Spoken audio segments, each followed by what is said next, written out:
Hello bachcho, let's see this question. This question says a statement is given to us. Statement 1, in the process of photoelectric emission, all the emitted photoelectrons have same kinetic energy. Statement 2 is according to Einstein equation. Einstein photoelectric equation, kinetic energy maximum equal to h nu minus phi. तो यहाँ पर आपका जो simple question है और किस पर है, फोटोइलेक्ट्रिक इफेक्ट पे, और की कॉन्सेप्ट लिखे अपन यहाँ पर। तो आपका जो की कॉन्सेप्ट है बेसिकली ये किस पर बेस्ड है, kinetic energy of photo electrons पर। जो आपके किसी भी मेटल सरफेस पे जब फोटोन यानी कि लाइट गिराई जाती है तो इलेक्ट्रॉन्स बाहर आते हैं, तो उसकी kinetic energy of photo electron.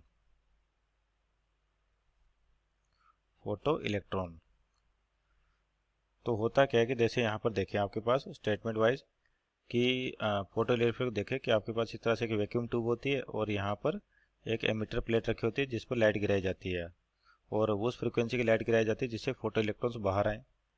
और दूसरी तरफ क्या होता है, आपके पास कलेक्टर प्लेट रखी होती है, तो ये एमिटर प्लेट और होती है कलेक्टर प्लेट, बीच में वैक्यूम होता है आपके पास, और लाइट यहाँ से इंसिडेंट की जाती है और यहाँ पर अपन पोटेंशियल अप्लाई कर देते हैं, और कुछ वेरिएबल रजिस्टर लगा होता है यहाँ पर। इस तरीके से यहाँ पर बेसिक सिंपली सेटअप है किसके लिए, फोटो इलेक्ट्रिक इफेक्ट का। तो लाइट आपके पास जो गिर रही है, यानी कि लाइट का मतलब फोटोन, तो फोटोन जब आपके पास गिर रहे हैं तो क्या हो रहा है कि यहाँ से इलेक्ट्रॉन्स बाहर आते हैं।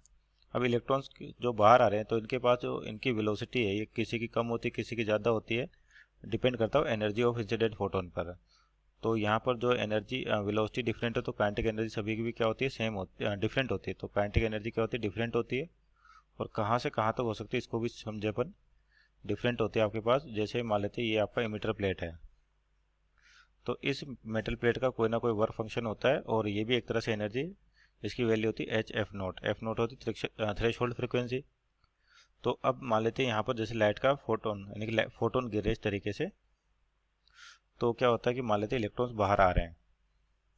अब यहाँ पर ये फोटोन की एनर्जी एच एफ कह दी अपन ने।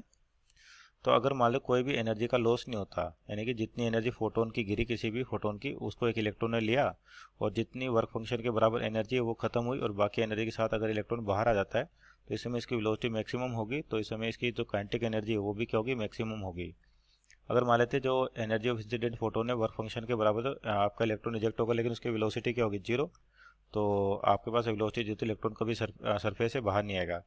तो जो रेंज होती है यहाँ पर काइनेटिक एनर्जी की, जीरो से ज़्यादा होनी चाहिए थोड़ी सी, और क्या होनी चाहिए, मैक्सिमम से कम होगी। क्योंकि मैक्सिमम काइनेटिक एनर्जी का फोटोन है, इसका मतलब आपके पास कोई भी एनर्जी लॉस नहीं होता, वो अज्यूम करके ले रखे हैं।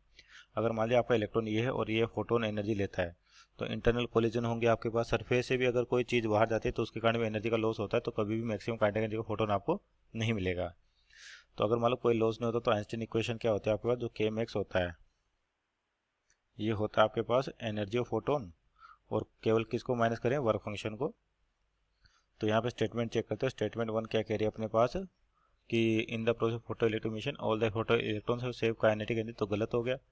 स्टेटमेंट 2 आपके आइंस्टीन इक्वेशन दे रखी है, सही है, मींस ऑप्शन नंबर यहाँ पे देखा statement 1 is false, but statement is two, that is option number D is our right answer. Hope you understood well, best of luck.